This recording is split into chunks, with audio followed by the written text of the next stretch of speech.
Ito po ang part 2 ng Chapel of Worship Christian Faith Ministries, Lord's Day, July 4, 2026, na ipinamagatang ang mapagpalayang pag-ibig ni Jesus, freedom over everything through Jesus Christ, our Lord and Savior. Tayo po ay magpapatuloy.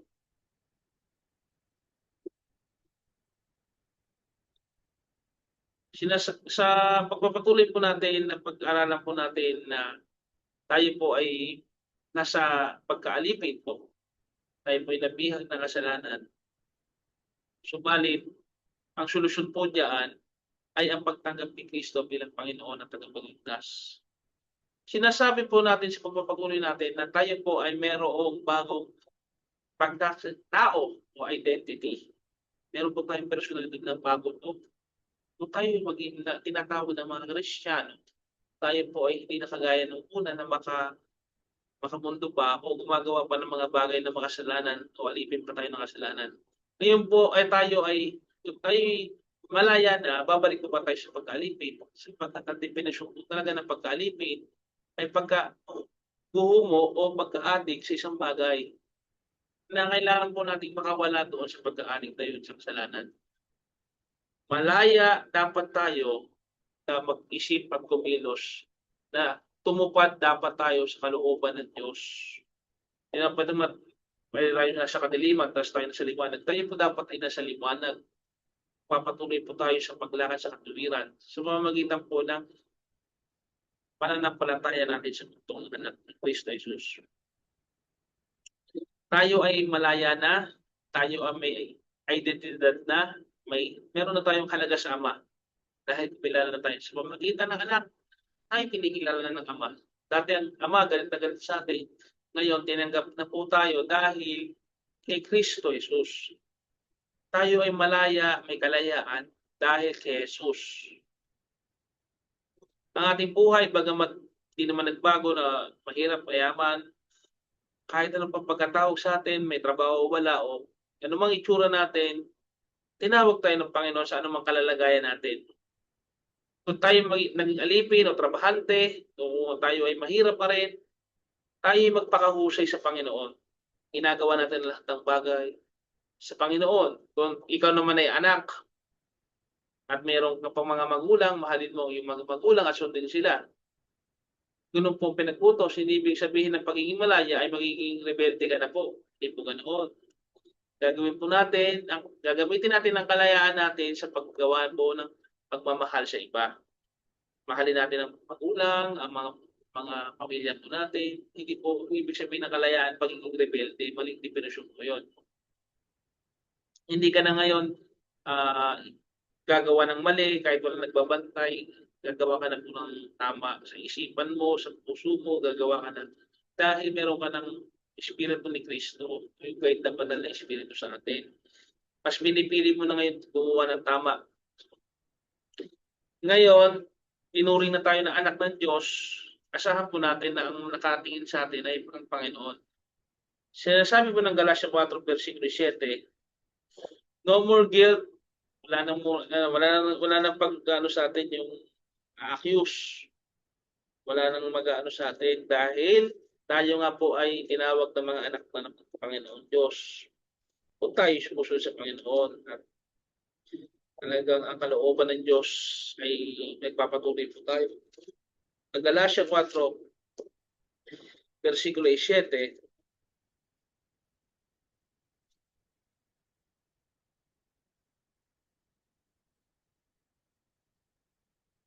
4, versikulo 7. Kaya't hindi ka na alipin kundi anak, sapagkat anak, ikaw ay tagapagmana ayon sa kalooban ng Diyos. Sinasabi po tayong tagapagmana ng Amang nasa langit. Ang mga biyaya ng Amang nasa langit. Pag tunay kang anak ng Diyos, di ba tunay kang ang malaya dahil tayo anak ng Diyos. Sinasabi ng Roma 8, versikulo 1, ang bawat araw kasama ni Jesus ay isang bagong simulan. Roma 8,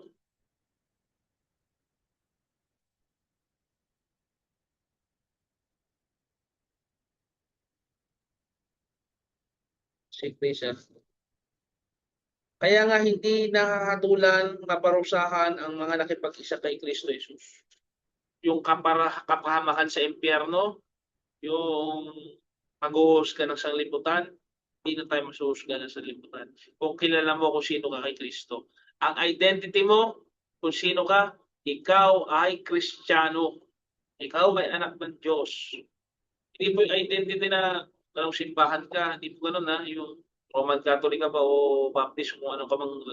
Ang identity po natin, kung sino ka sa harapan ng Amang nasa langit. Kung tinanggap mo si Jesus, welcome sa family ng Diyos. Kung tinanggap mo si Kristo bilang Panginoon tagapagligtas, ikaw po ay napanganak na muli dyan, chapter 3, verse 3. At ikaw ay sumusunod sa kalooban ng Ama, ikaw nga po ay tunay na anak. Yun po ang identity natin. Hindi po yung sinasabi ng sanlibutan na pagpapareliyon ka kung saan-saan. Sinasabi po dito, ang ugnayan natin o relationship natin sa ating Amang nasa langit. Yung tunay pong relasyon natin sa Diyos na naging buhay. Ang bawat araw kasama ni Jesus, yung pong hinihiling po ng ating makikipag-ugnayan sa Ama. Kung meron kang relasyon sa anak, kung meron kang ugnayan sa anak ng Diyos, kay Kristo, tinuturing ka na rin ng Amang nasa langit bilang kanyang anak. Tayo po ay dapat nating talikuran ng kasalanan, dapat nating isuko ang buhay natin araw-araw. Hindi mo ibig sabihin, hindi ka na magkakamali, hindi ka na magkasala, hindi ka nag-iista mo sa mga. Lahat tayo nagkakasala pa rin po sa isip, salita, sa gawa. Kahit hindi natin gustuhin o gustuhin natin. Bilang nasa lupang katawan tayo, iisip pa rin po natin yung mga mali. Subalit, kailangan pagpatuloy tayo magsisi at sumuko daily. Ilang daily po. Kailangan nating i-ano ang buhay natin sa Panginoon. Sapagkat mahirap naman po yung isipin natin na ngayon nakatanggap tayo ng buhay na walang hanggan, pero magpapatuloy pa rin tayo sa pagkakamali. Isusuko natin araw-araw ang buhay natin. Kung nanghihina ka, nalulugpo ka sa araw na ito, kaya nga dinisenyo ng Panginoon ng Eklesiya ang mga kapatiran upang kung ikaw ay manghina sa kalaban o sa sarili mo, nagkukulang sa panalangin, ay merong pong ibang mananampalataya na gagabay sa atin. Yan po ang ibig sabihin. Ang banal na espiritu ay pinamahagi niya mga kaloob. Yung iba nagiging pastor, yung iba nagiging evangelista, yung iba nangangaral, yung iba nagbibigay, yung iba nagpapalakas sa iglesia, sa financial, sa lahat po ng aspeto. Pinagkaloob niya po ang mga bagay na yan upang hindi tayo mapabayaan. Tandaan po natin, nasa kasama natin ang Diyos. At ano po bang hamon sa atin? Tayo ay mamuhay ng malaya. Hihigay tayo na mamuhay tayo ng may kalayaan. Kung malaya ka na, magpakamalaya ka. Di po ibig sabihin na malaya ka sa grasya ng Diyos, gagawa ka ng masama. O hindi ka na, wala ka ng pakialam sa paggawa ng tama o mabuti. Hindi po ganun po. Ang ibig po lang sabihin, iwasan na po natin yung mga bagay o nakakaubos na oras na mga bagay na paulit-ulit na po pagkakamali. Mga toxic na tao, toxic na pag-uusap, mga walang kwentang paglalasing, mga walang kwentang bagay o nalibangan ng tao na nagpapaubos sa atin sa pakikipag-isa natin sa Diyos. Kailangan ituon natin ang puso ng isipan natin, kagaya na sinasabi ng Pablo na hanggang makamit natin yung karera ng katagumpay. Kung makikipagbaka tayo, makikipaglaban tayo, na kailangan manandigan po tayo sa katotohanan. Huwag munang balikan ang mga lumang pagkatao natin, yung mga lumang habit natin, sumisira sa buhay natin, mga lumang relasyon, huwag munang balikan yan. Ang isipan na po natin, kagaya ng isang atleta, nagpupursige, patuloy po, focus lang po. Nagpapatuloy tayong ginagamit po tayo ang buhay natin, oras natin, talento natin, tayo po magkakaroon ng silbi sa harapan ng Diyos. Tumutulong kayo sa kapwa. Kung sa ating oras, sarili na nga lang po, kahirap-hirap na pong ayusin. Yung kapwa pa po natin, na ayusin natin. Ganun po talaga. Kung kaya mong ayusin muna sarili mo, sa harapan ng Diyos, manalamin ka, ayusin mo ang sarili mo, at kung maayos na ang sarili mo, gayon din naman, maaayos mo na rin yung iyong kapwa-tao. Yun po ang hinahangad natin na magkaroon tayo ng kalayaan, hindi po ng sinasabing pandidigta o kawalan po ng respeto sa kapwa natin. Ang inaano po natin dito, sama-sama po tayo magkaroon ng buhay na walang hanggan sa Panginoong Jesucristo. Atin pong basahin ang Galatia, Kabanata 5, versikulo 13. Galatia, Kabanata 5, versikulo 13. Mga kapatid, tinawag kayo upang maging malaya, ngunit huwag ninyong gamitin ang inyong kalayaan upang masunod ang upitan ng laman, kundi maglingkod kayo dahil sa pag-ibig. Gusto po ba nating yung mga bisyo natin na yan, mga kung ano namang pinagagawa natin kasalanan, layo ng laman, o ano namang sexual na desire, ay mapaglabanan po natin. Ang sinasabi po ng banal na kasulatan, palitan po natin ng ibang pag-iisip, yung paglilingkod, yung mga walang kwentang bagay na iniisip, ginagawa po natin. Palitan po natin ng paglilingkod. Kung kulang ka pa sa pagiging mabuting tao mo sa iyong sarili, tumulong ka sa iba at gumawa ka ng mabuting bagay sa iba. Upang yung panahon at oras na nilalagay natin sa mundo, magiging mapakinabang po. Hindi po tayo manalangin, pakumbaba, at huwag tayo maghuhusga ng ating kapwa. Lagi natin gagamitin ang ating oras sa pakinabang po. Pinyayahan ko po ang bawat isa na tayo po ay lumuhod sa pananalangin. At yung mga pakitang tao po natin na mga gagawa nating kasalanan, mga pagkukunwari, mga iniisip na masama sa ating kapwa, lahat ng bagay na pwede nating maiisip na toxic behavior, mga lumang pagkatao at gawin. Hayaan mong isuko mo sa Panginoon. Hayaan mong itong panahon na ito, bitiwan mo na yan, mga pabigat na yan, na lumakantang sa paglapit mo kay Kristo. Nanyayaan ko po kayo sa pananalangin. Aking Panginoon, Panginoon Yesus, salamat po. Pinalaya niyo po kami sa aming mga kasalanan. Pinayaran niyo po sa krus. Pinagkatiwala niyo po ang inyong buhay sa Ama dahil sa aming mga kasalanan. Nararamdaman niyo po ang hirap ng impyerno dahil sa amin. Ang takot na mawalay sa Ama dahil sa amin. Dahil sa aming kahinaan, pinili namin maging kasalanan at gumawa ng mga mali. Tulungan niyo po kami na maalaala ang sakripisyo niyo po. Tulungan niyo po kami na mabuhay ng naayon sa paninindigan ng pananampalataya. At maging tapat po kami hanggang sa huli. At umiisip po namin na ang kasalanan iyan ay hanggang dyan lamang at ito po ay tinubos niyo na po. Alam po namin na kung magagawa po namin ang mga bagay na hindi po namin dapat gawin, ay sa biyaya niya lamang po kami umaasa. Kung lulobin niyo, huwag na po kami magkasala at huwag kami magkamali. Pero masunod lamang po ang dapat sa inyong kalooban. Kami po yung maasa lamang sa Pilipinas. Maraming po salamat sa Banal na Espiritu nagpapalala sa amin na sa tuwi-tuwi na kami po ay may pili ng tama sa mali. Kung magkamali kami, hindi po namin dapat sadyain at kami manindigan sa tama. Panginoong Jesucristo, tulungan niyo po kami dahil ang kasalanan na nagpapalayo ng relasyon namin sa inyo. At ano man ang aming gagawin, sasabihin, iisipin, ay sinusuko namin sa inyo. Ito po aming panalangin sa pangalan ni Jesus. Amen at amen. Tayo po magpatuloy sa pananambahan. Gawin po natin ang banal na dulang na mababasa po natin sa unang Korinto. Ang sulat ni Pablo sa mga taga-Korinto,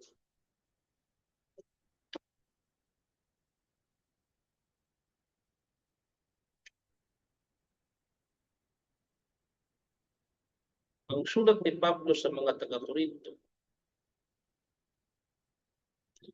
ang kabanata 11, ang 23 sa mga sumusunod.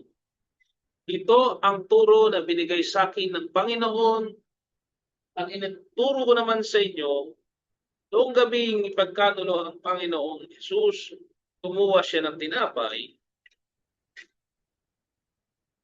at pagkatapos niya magpasalamat sa Diyos, ay hinati-hati niya ito at sinabi, ito ang aking katawan na inahahandog para sa inyo. Gawin niyo ito bilang pag-alala sa akin. Pagkatapos nilang kumain, ganun din ang ginawa niya sa kopa. Ginawa niya ito at sinabi, ang kopang ito, ang bagong kasunduang pinagtibay ng aking dugo. Tuwing inumin niyo ito, gawin niyo bilang pag-alala sa akin. Sapagkat tuwing gagawin natin ito, ipinahahayag natin ang kamatayan ng Panginoon hanggang sa muling pagdating niya, muling pagbabalik niya sa tamang panahon. Ay panalangin bago sa kasunod. Panginoon Diyos, maraming po salamat sa tatanggapin po namin biyaya ito. Ito po ang simbolo ng katawan at dugo ni Kristo. Tulungan niyo po kami maalaala ang mga bagay na pinapaalala sa amin na maisagawa ang mga aral ng Diyos. Kami po yung sumasamba ng Espiritu ng Tuhanan. Amen.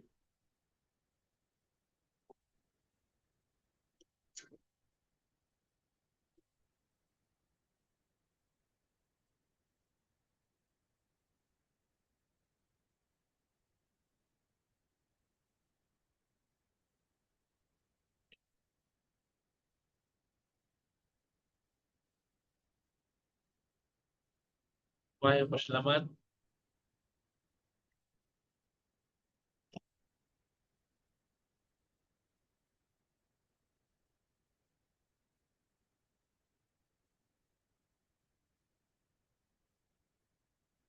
Tayo magagawa ko sa pagambagan. Sinasabi ng Banal na Kasulatan na kung saan naroon ang ating kayamanan, ay naroon din naman ang ating puso.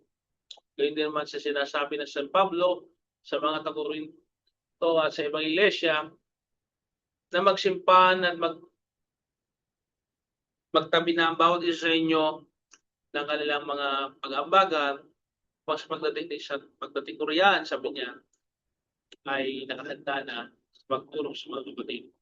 Magbigay ang bawat isa ayon sa pinasya ng puso, huwag mabigat sa loob at ayaw ng Diyos ng napipilitan lamang.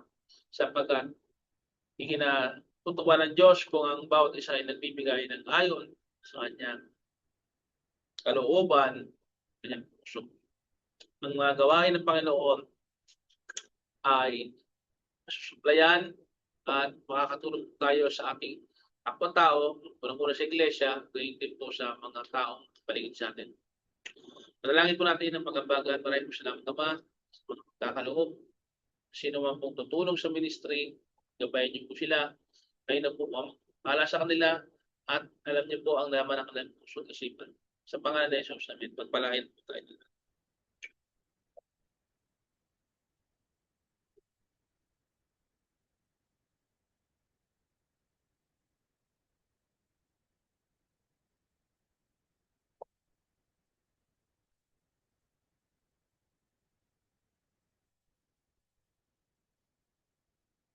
Bilang pagtapos po tayo po ay mawit tayo sa puso na iyan.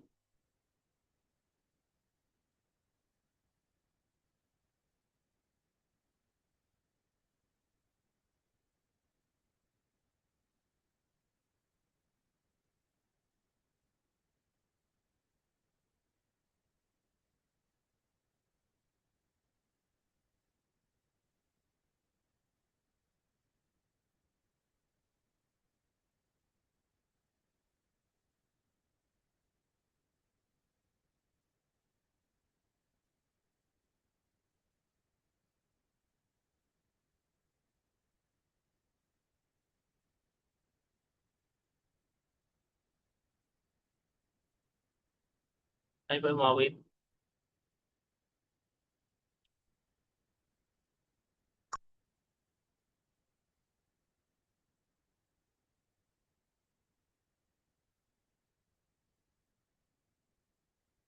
God from whom all blessing flow, praising on creatures below, praising above the heavenly, praise Father, Son, and Holy Ghost. Amen. Pagkatapos ng service na ito, maraming salamat sa tagapagsubay. Sumayin niyo pagtupala ng Panginoon. Diyos Ama, Diyos Anak, Espiritu Santo. Amen at Amen.